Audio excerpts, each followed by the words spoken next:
Hello दोस्तों। कैसे हो? आई होप सब लोग खुश होंगे एंड सबकी प्रिपरेशन बिल्कुल बहुत अच्छी चल रही होगी। हम करंट इवेंट्स के साथ तो कर ही रहे हैं। बेसिकली जितने करंट इवेंट्स हो सके जो इम्पोर्टेंट हैं, जो बार बार रिपीट हमें देखने को मिल रहे हैं, जिसके ऊपर most of the editorials mentioned है, ये करंट इवेंट्स हम कर ही रहे हैं।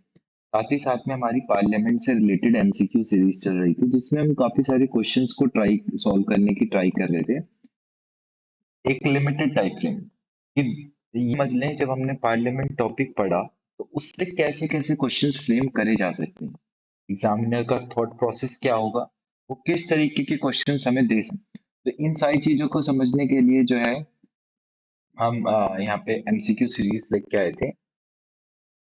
एंड आई होप आप लोग को समझ में आ रहा होगा कि एग्जैक्टली हम कर रहे हैं। जिसको कोई भी प्रॉब्लम हो प्रीवियस टॉपिक्स में, या फिर जो अभी आज हम डिस्कस करेंगे आफ्टर द सेशन, वो कमेंट सेक्शन में कमेंट करके बता सकता है कि भाई एग्जैक्टली ये प्रॉब्लम आ रही है। तो चलिए स्टार्ट करते हैं, बिना टाइम को वेस्ट करे ट्राई करेंगे maximum around 10 to 15 questions, 20 to 25 minutes में कोशिश करेंगे कि भाई कर लें। तो देखो कितने सारे क्वेश्चंस कर लिए थे, सेंचुरी तो हमारी, हाफ सेंचुरी तो हमारी हो ही गई थी। 54 क्वेश्चन हमारा हो गया था। आज हम स्टार्ट करेंगे 55 से। राइट, आई होप सब लोग रेडी हैं एंड स्क्रीन विजिबल है प्रॉपरली। राइट, चलिए स्टार्ट करते हैं 55 से। बहुत छोटा सा क्वेश्चन है, जो देखने में लगेगा कितना छोटा सा क्वेश्चन है। रेफर करते हैं। सबसे इंपॉर्टेंट चीज है यहाँ पे क्वेश्चन को रीड करना कि एग्जैक्टली क्वेश्चन कह क्या रहा है। तो विच of the following signifies the required for parliament in India. Parliament से रिलेटेड कौन सी, क्या दोनों में से कौन सी ऐसी चीज है जो सिग्निफाई करती है कि हाँ पार्लियामेंट की रिक्वायरमेंट है। It acts as the centre of all democratic process in the country. चलो, जिसने लेजिस्लेचर, एग्जीक्यूटिव और जुडिशरी को इन डेप्थ पढ़ा होगा, उसे ये पता होगा कि लेजिस्लेचर खाली एक लॉ मेकिंग बॉडी नहीं है, वो सेंटर है ऑफ ऑल डेमोक्रेटिक प्रोसेसेस का। ठीक है, तो ये स्टेटमेंट हमारी बिल्कुल सही हो जाएगी। इवन जिसने लेजिस्लेचर को थोड़ा सा डिटेल में पढ़ा होगा, जो लेजिस्लेचर को क्लैरिफाई करना जानता होगा, वो यहाँ पे इसका आंसर बिल्कुल फर्स्ट चांस में दे देगा। मूव करते हैं second. It forms a very basics of representative democracy. Exactly, representative को अकाउंटेबल होल्ड करने का काम कौन करती है? लेजिस्लेचर। तो it forms a very basic of representative democracy. उसने हमसे ऑप्शन में पूछा था करेक्ट, तो दोनों ही प्रोसेस हमारे, दोनों ही ऑप्शन हमारे बिल्कुल सही है। एज पर पार्लियामेंट तो ऑप्शन हो जाएगा both 1 and 2। I hope clear है। चलिए मूव करते हैं क्वेश्चन नंबर 56 पे। चलो, consider the following pairs। ये पेयर्स वाले क्वेश्चन, जब आज हमने करंट इवेंट की क्लास ली थी रिगार्ड्स विद पीएमएमवीआई, तो वहां पे हमने देखा था कि भाई पेयर से रिलेटेड क्वेश्चंस भी बन जाते हैं।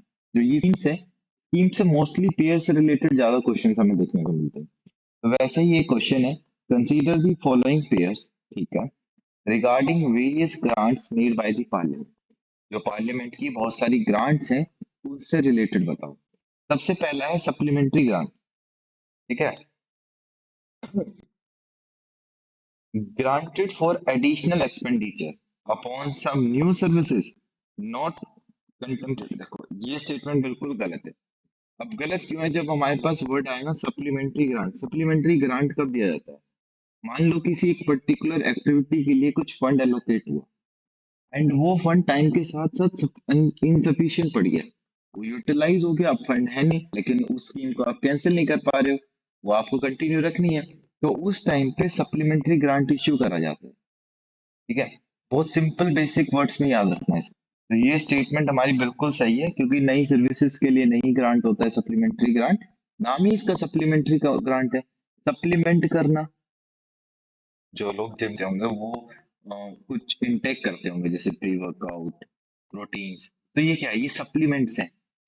एडिशनली आपके खाने के साथ आपको सप्लीमेंट कर रहे हैं। वैसे ही तो सप्लीमेंट का मतलब क्लियर होगा, तो वर्ड से क्लियर है। सेकंड है टोकन ग्रांट। टोकन ग्रांट क्या होता है? ठीक है, अच्छा, एक चीज और देख के चलते हैं कि ये ग्रांट कब होता है यूज। देखो एडिशनल एक्सपेंडिचर है, तो इसके लिए जो यूज होता है वो होता है एडिशनल ग्रांट। तो इस टाइप की चीजों के लिए एडिशनल ग्रांट इशू करा जाता है। राइट, मूव करते हैं टोकन ग्रांट पे। Granted funds to make the proposed expenditure on a new service can be made available by the reappropriation। बिल्कुल एग्जैक्टली राइट स्टेटमेंट। ठीक है, रीअप्रोप्रिएशन के थ्रू एक न्यू सर्विस को अवेलेबल करना, तो वो उस टाइप के लिए जो ये टोकन ग्रांट यूज किया जाता है। देखो रीअप्रोप्रिएशन क्या होता है, कई लोगों को डाउट होगा, कुछ लोगों ने पढ़ा भी होगा, कुछ लोगों को इस पे क्लैरिटी भी होगी कि भाई रीअप्रोप्रिएशन क्या होता है। लेकिन जिनको क्लैरिटी नहीं होती है रीअप्रोप्रिएशन के अंदर क्या होता है कि फंड को एक हेड से दूसरे हेड पे ट्रांसफर करने के प्रोसेस को रीअप्रोप्रिएशन कहते हैं। उसमें कोई भी एडिशनल एक्सपेंडिचर नहीं होता है, फंड एक हेड से दूसरे हेड पे ट्रांसफर हो गया। तो ये ग्रांट वाली स्टेटमेंट हमारी बिल्कुल सही है, करेक्टली मैच पूछा है, तो वन तो हमारी करेक्टली मैच थी नहीं, ऑटोमेटिकली आंसर वैसे हमारा 2 एंड 3 है, क्योंकि हर ऑप्शन में 1 1 1 है और वन हमारा स्टेटमेंट गलत है। तो थर्ड कुछ भी हो राइट ही होगा। Vote of credit. तो वोट ऑफ क्रेडिट जिसने भी पढ़ा होगा कि भाई एक तरीके का ब्लैंक चेक होता है जो कि एग्जीक्यूटिव को दिया जाता है लोकसभा के द्वारा। ठीक है, gifted for meeting an unexpected demand upon the resources of India and is like a blank check given to the executive by the Lok Sabha। देखो, is a blank check which is given to the executive in Lok Sabha। हाँ, जिन लोगों ने ये words पहली बार सुने होंगे, token grant, supplementary grant, additional grant, vote of credit, तब उन लोगों को भी क्लैरिटी मिल गई होगी कि एक्चुअली होते क्या है। राइट, अब जब भी कभी वो इन टॉपिक्स को रेफर करेंगे तो उनके लिए एक सॉर्ट ऑफ अंडरस्टैंडिंग बन जाएगी वहां पे कि भाई हाँ, ये टॉपिक एग्जैक्टली ये डिमांड कर रहा है। आई होप क्लियरिटी है। चलो, नेक्स्ट क्वेश्चन है पार्लियामेंट्री प्रिविलेजेस से रिलेटेड। ठीक है, देखते हैं। Consider the following statement regarding the parliamentary privileges. अब पार्लियामेंट अपने आप में बहुत डेप्थ टॉपिक है और maximum number of questions parliament और जुडिशरी से देखने को मिलते हैं।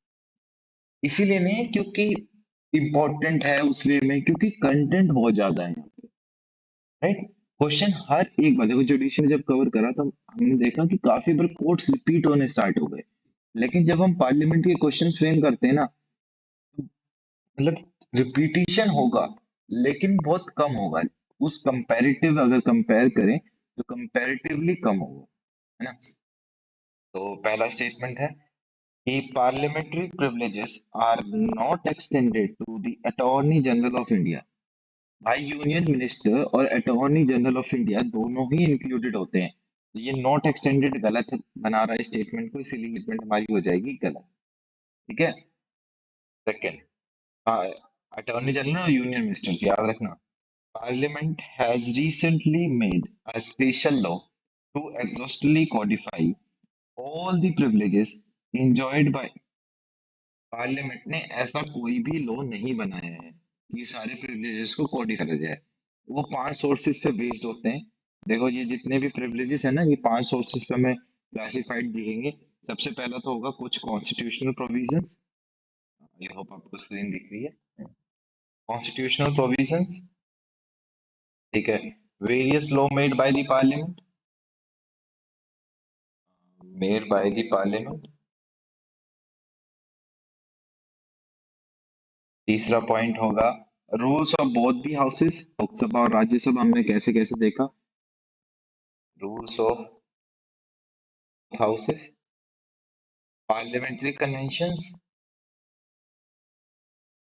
Parliamentary convention and judicial interpretation. तो बेसिकली पार्लियामेंट ने ऐसा तो कोई स्पेशल लॉ क्रिएट नहीं करा है, बट जो जनरल क्लासिफिकेशन है वो इन चीजों पे देखने को मिलता है। Judicial interpretation, rule of both the houses, parliamentary convention, constitutional procedures and various laws which are made by the parliament. अब उसने क्वेश्चन में हमसे पूछा क्या था, इनकरेक्ट, दोनों ही गलत है, तो आंसर हो जाएगा सी बोथ 1 एंड 2। अगर यहाँ पे पूछ लेता है करेक्ट तो हमारा आंसर बदल जाता है नीदर वन। आई होप सबको क्लियर है एग्जैक्टली टॉपिक क्या था, पूछा क्या था और सॉल्यूशन कैसे कैसे क्या डिफाइन है? अच्छा, एक चीज और, जैसे काफी लोग अभी मॉक की प्रेफर कर रहे होंगे क्योंकि प्रीलिम्स अप्रोच कर रहा है। तो मेरा एक सजेशन रहेगा कि जब भी आप कभी मॉक्स दो, मॉक्स के साथ साथ क्या ट्राई करना, आंसर्स को एनालाइज करने के साथ साथ ये एनालाइज करना कि भाई आपके लिए कौन सा टॉपिक वीक है आपका। ठीक है, जब आप एनालिसिस करते हो, काफी लोग क्या करते हैं कि सिर्फ भाई मॉक को एनालाइज कर लेते हैं, है ना। अब उन्होंने आंसर तो रेफर कर लिए ना, थोड़ी था ये एनालाइज करना था कि भाई ये टॉपिक मेरा वीक था, मैं बार बार इस मॉक, हर मतलब जब भी मैं मॉक दे रहा हूँ तो मेरा ये टॉपिक में मेरे को कंफ्यूजन हो रही है। तो नेक्स्ट टाइम जो टॉपिक मेरे को आते हैं वो तो मेरे को आते ही हैं, और जिस टॉपिक में मैं वीक हूँ मैं उन टॉपिक्स को डिटेल में कवर करने की कोशिश करूंगा। राइट, तो ट्राई करना है ये फॉर्मूला इनकलकेट करने की।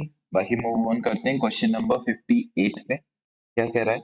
With reference to the legislative power, मतलब law making powers of the parliament, consider the following statements. ठीक है जी, देखते हैं। पहला, the parliament can make law for the whole or any part of the territory of India. ये तो बहुत सिंपल सी स्टेटमेंट आ गई, exactly yes. The parliament can make law for the peace, progress and good government of the UT of Ladakh. Parliament law बना सकते, देखो उसने क्या स्पेसिफिकली मेंशन कर दिया, लद्दाख। तो यहाँ पे कौन एक्ट करे? The president can make the regulations for the peace, progress and good governance of the UT. The Andaman and, इस यूटी के अंदर खाली लद्दाख ही है, Andaman and Nicobar island, Lakshadweep, Dadra and Nagar Haveli, ठीक है, एंड दमन एंड दिउ एंड लद्दाख, यूटीज आती हैं। तो ये सारी यूटीज को याद रखना, इसके लिए प्रेसिडेंट को स्पेसिफाई करा गया है, ना कि पार्लियामेंट। जो लो पार्लियामेंट बनाएगी वो इन एरियाज में एप्लीकेबल नहीं होंगे। Clear? Third, the laws of the parliament can also be made applicable to the citizen and their property in any part of the world. Exactly yes. किसी भी पार्ट में, देखो कुछ लोगों को कंफ्यूजन होगा, any part of the world लिखा है, ठीक है, any part of the world लिखा है, तो क्या ये स्टेटमेंट सही है? देखो, पार्लियामेंट अकेले ना लॉ बना सकता है, देखो जिसको कहते हैं एक्स्ट्रा टेरिटोरियल लेजिस्लेशन। ठीक है, तो उस कॉन्सेप्ट को यहाँ पे लेके आएंगे और स्टेटमेंट को कर देंगे बिल्कुल। हमारी सिर्फ ये स्टेटमेंट गलत थी कि the parliament can make law, the parliament can make law for the peace, progress and good governance. तो ये स्टेटमेंट हमारी हो जाए गलत। स्टेटमेंट वन एंड हमारी थ्री बिल्कुल सही है।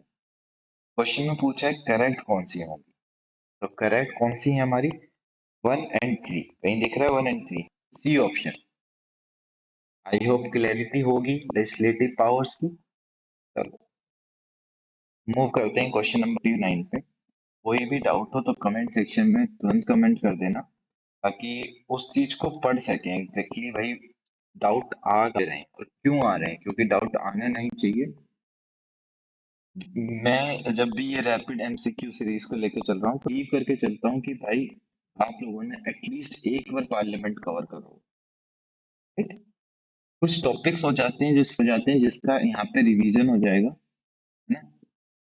लेकिन जो बिल्कुल जीरो से लेके चल रहा है उसके लिए इस बेनिफिट बहुत कम है। वो डेप्थ एनालिसिस सीरीज पे ज्यादा फोकस करे, क्योंकि अगर वहां पे टर्म पार्लियामेंट आ गया तो पार्लियामेंट को डिटेल में समझाया गया है एज इन चैप्टर। राइट, उसकी एक समरी जो कि यहाँ पे पॉसिबल नहीं है। चलो मूव करते हैं क्वेश्चन नंबर 59 पे। Consider the following statements. ठीक है, देखते हैं। Regarding the speaker of Lok Sabha, Lok Sabha के स्पीकर के बारे में कुछ डिटेल। अब देखो यहाँ से हमें स्पीकर ऑफ लोकसभा के बारे में जानने को मिल जाएगा। सबसे पॉइंट है, he can be removed from his office. अच्छा, रिमूवल से रिलेटेड है। Only by a resolution passed by a majority of total members. अब देखो यहाँ पे खेल गया, मेजॉरिटी ऑफ टोटल मेंबर्स नहीं आएगा, majority of all then members. तो यहाँ पे इफेक्टिव मेजॉरिटी का यूज किया जाता है, ना कि एब्सोल्यूट मेजॉरिटी। तो जिन लोगों ने टाइप्स ऑफ मेजोरिटी कवर करा होगा वहां पे उन्हें पता होगा कि इफेक्टिव मेजोरिटी क्या होती है और एब्सोल्यूट मेजोरिटी क्या होती है। ये बात यहाँ पे एब्सोल्यूट मेजोरिटी की कही गई है, लेकिन हमें चाहिए कौन सी, effective majority, all the then members. ये स्टेटमेंट गलत हो जाएगी, जहां वन लिखे काट लो। करेक्ट ही पूछा है उसने। स्टेटमेंट ऑटोमेटिकली टू भी गलत है ना हमारी, स्टेटमेंट थ्री ऑटोमेटिकली सही हो जाएगी। लेकिन पढ़ लेते हैं, देखो स्टेटमेंट थ्री क्या है, his salaries and allowances are charged on the CFI। Exactly, yes, your salaries and allowances are charged upon CFI। The second statement, the speaker has to vacate the office immediately after the resolution of Lok Sabha। अच्छा, ये same question हमने ऊपर पढ़ा, right, कि जैसे ही house dissolve हो गया तो स्पीकर जो है ऑफिस को ऐसे ही वेकेट नहीं कर सकता। जब नया हाउस बनेगा, नए मेंबर्स आएंगे, उसके बाद वो, जब नया स्पीकर असाइन हो जाएगा ना, तब वो छोड़ देगा अपनी पोस्ट को। तो ये प्रोसेस होता है। तो जब तक न्यूली इलेक्ट लोकसभा ना मिल जाए, जब तक वो उस सीट को नहीं वेकेट कर सकता। इसीलिए स्टेटमेंट वन और स्टेटमेंट टू दोनों ही गलत है, statement three is the right answer. चलो मूव करते हैं क्वेश्चन नंबर 60 पे। कंसीडर द फॉलोइंग स्टेटमेंट, ठीक है जी, regarding the procedure in the parliament. Parliament में जो प्रोसीजर फॉलो होता है उससे रिलेटेड कुछ स्टेटमेंट्स गिवन है, नजर मार लेते हैं।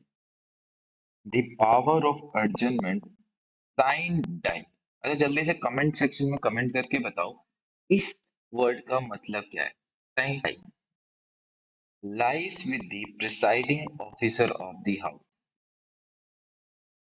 देखो, साइन डाई का बेसिक सा मतलब होता है, ये जो एडजर्नमेंट साइन डाई है इसका मतलब होता है कि जो पार्लियामेंट की सिटिंग है उसको टर्मिनेट कर देना एक इनडेफिनिट पीरियड के लिए, ठीक है। तो determination of sitting of parliament for an indefinite period is the meaning of sine die, the adjournment part.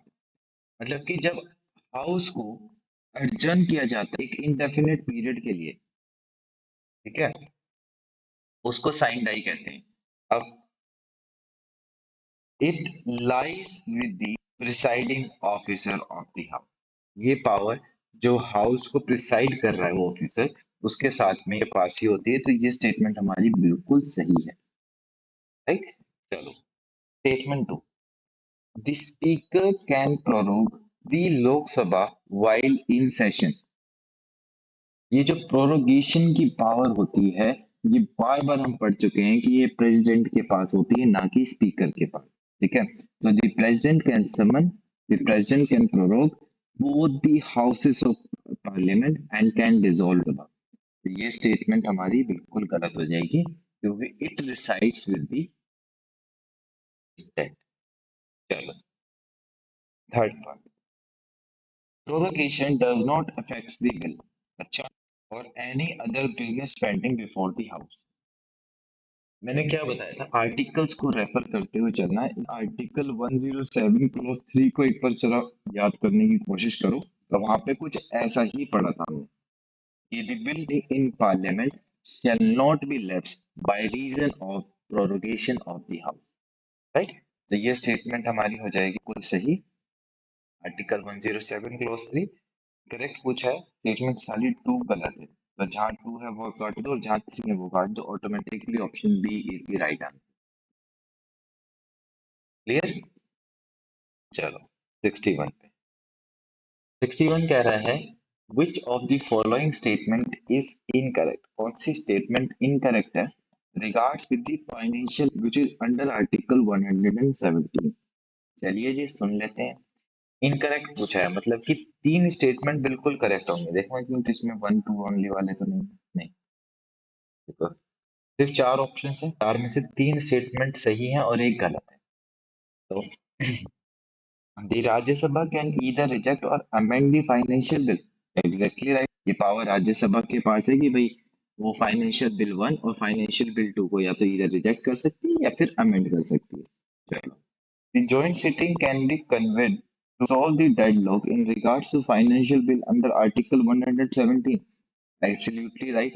President sorry क्या कहते हैं, जॉइंट सीटिंग बुलाई जा सकती है इस फाइनेंशियल बिल से रिलेटेड मैटर को सॉल्व करने के लिए। सही है, दोनों ही स्टेटमेंट सही हो गई। अब इन दोनों में से हमारे पास 50-50 चांसेस बचे। President can either withhold his assent or give his assent to the official bill under। बिल्कुल, प्रेसिडेंट के पास वीटो पावर होती है। मैंने पावर्स ऑफ प्रेसिडेंट पढ़ा होगा, वहां पे प्रेसिडेंट की वीटो पावर के बारे में डिस्कस किया होगा। तो ये स्टेटमेंट सही है। All financial bills are bill, all financial bills are money bill, but all money bills are not financial bill. ये स्टेटमेंट बिल्कुल गलत है, बिल्कुल अपोजिट स्टेटमेंट दी है। All money bills are financial bill, जितने भी मनी बिल होते हैं वो सारे फाइनेंशियल बिल होते हैं, बट जरूरी नहीं कि सारे फाइनेंशियल बिल मनी बिल हो। ठीक है, तो ये स्टेटमेंट गलत हो जाएगी हमारी, and option D will be the answer. ठीक है, अपोजिट थी कि जितने भी मनी बिल होते हैं वो सारे फाइनेंशियल बिल होते हैं, बट जरूरी नहीं है कि सारे फाइनेंशियल बिल मनी बिल हो। ठीक है, चलो मूव करते हैं क्वेश्चन नंबर 62 पे। ठीक है, क्वेश्चन नंबर 62 कह रहा है कि कंसीडर दी फॉलोइंग स्टेटमेंट्स। चलो भाई देख लेते हैं स्टेटमेंट्स को। Contingency fund of India has been established by an act of parliament. Yes, 1950। The contingency fund of India act 1950 उसके तहत एस्टैब्लिश हुआ था। It is held by the finance secretary on behalf of president. इसको head कौन करता है? Finance secretary. किसके भी प्रेसिडेंट के भी आप पे कब फॉर्म हुआ था? The contingency fund of India 1950। याद रखना, तो it is established by an act of parliament। चलो, the advances from the contingency fund of India are reappropriated from the public account of India। Why they are reappropriated from the consolidated fund, not from the public account। और consolidated fund को parliamentary approval भी चाहिए होता है, इसीलिए ये statement हमारी बिल्कुल गलत हो जाएगी। करेक्ट पूछा है तो सिर्फ पहला ही पार्ट हमारा सही है, तो ऑप्शन रहेगा वन ओनली। किसी को कोई डाउट यहाँ तक? चलो मूव करते हैं क्वेश्चन नंबर 63 पे। Consider following statement regarding the office of whip in the Indian parliamentary system. जिसने भी इसका कंसेप्ट पढ़ा होगा वो इजी वे में आंसर कर देगा इसको। ठीक, only national political parties are authorised to have a whip in the house. भाई जरूरी नहीं कि नेशनल पॉलिटिकल पार्टी के पास ही ऑथराइजेशन हो। जितनी भी पॉलिटिकल पार्टीज हैं सबके पास they are authorised to have a whip in the house. तो ये स्टेटमेंट गलत हो जाएगी। Whip job is to serve as an assistant floor leader for the political party। Exactly right। whip को अपॉइंट कौन कर? Political party to serve an assistant floor leader. तो ये स्टेटमेंट बिल्कुल सही हो जाएगी। उसने पूछा क्या हमसे? करेक्ट, तो ये नहीं, ये नहीं, ये second one, second B is the right answer for this. I hope तक हम सबको एक एक वर्ड्स क्लियर होगा, सारे एक ही पाथ पे होंगे। चलो मूव करते हैं क्वेश्चन नंबर 64 पे। एंड 64 ओके, ठीक है, लास्ट क्वेश्चन रखते हैं इसको 64 को। तो 64 का क्या है कि with reference to the public account of India. अब जिसने पब्लिक अकाउंट ऑफ इंडिया के बारे में पढ़ा हुआ वो इजी वे में दोनों ऑप्शन को टैकल कर लेगा, क्योंकि दोनों ही ऑप्शन बहुत इजी लग रहे हैं। स्टार्ट करते हैं सेकंड से। National small saving fund created in 1999। सबसे पहले तो ये देख लो कि नेशनल स्मॉल सेविंग फंड 1999 में ही क्रिएट हुआ था। बिल्कुल हुआ। It comes under public account of India. What do you think? Actually right. ठीक है, जितने भी डिपॉजिट हैं स्मॉल सेविंग स्कीम्स के, वो सारे public national small saving fund में डिपॉजिट होते हैं, जो कि पब्लिक अकाउंट ऑफ इंडिया के अंडर आते हैं। चलो स्टेटमेंट टू सही है, उसने करेक्ट ही पूछा है, मतलब सेकंड स्टेटमेंट तो सही है, ये ऑप्शन तो नहीं हो सकता। ठीक है, there is no legislative control over. भाई पब्लिक अकाउंट है, उस पर लेजिस्लेटिव कंट्रोल का मतलब ही नहीं बनता। There is no legislative control over public account of India, ये स्टेटमेंट भी बिल्कुल सही है। एंड उसने कहीं पूछा है, तो बोथ दोनों ही आंसर सही है, इसलिए आंसर हो जाएगा बोथ वन एंड ओके। तो आई होप आज के 10-12 क्वेश्चन जितने भी हमने ट्राई करे पॉसिबल्स, आप लोगों को एक क्लियरिटी रही होगी वहां पे कि एग्जैक्टली कर क्या रहे हैं और कैसे कर रहे हैं। एंड जिन लोगों को भी थोड़ी सी प्रॉब्लम हो रही थी समझने में चीजों को, उनसे रिक्वेस्ट है कि भाई वो एक बार पार्लियामेंट टॉपिक को रेफर कर लें, एक बार उसका ओवरव्यू ले लें, या फिर कहीं से भी, या फिर हमारे सेशंस के थ्रू उसकी समरी जरूर पढ़ें एक बार। समरी से होगा क्या बेनिफिट कि जब हम क्वेश्चंस को सॉल्व करेंगे ना, तो जो ये टर्म्स आ रही हैं जैसे विप आ गया, अब कुछ नहीं पता होगा क्या होता है, जो लोग फर्स्ट टाइम पार्लियामेंट को रेफर कर रहे हैं उनको नहीं पता होगा। नेशनल स्मॉल सेविंग फंड आ गया, कुछ लोगों को यही नहीं पता होगा कि ये था क्या। पब्लिक अकाउंट आ गया, तो नहीं, इसीलिए एक तो समरी भी अगर ले लेंगे, ये भाई छोटे छोटे टर्म्स का एक माइन्यूट डिटेल्स अगर नोट डाउन कर लें, तो काफी हद तक चीजें क्लियर हो जाएंगी, एंड ये एमसीक्यू करने में इतनी सी भी प्रॉब्लम नहीं होगी।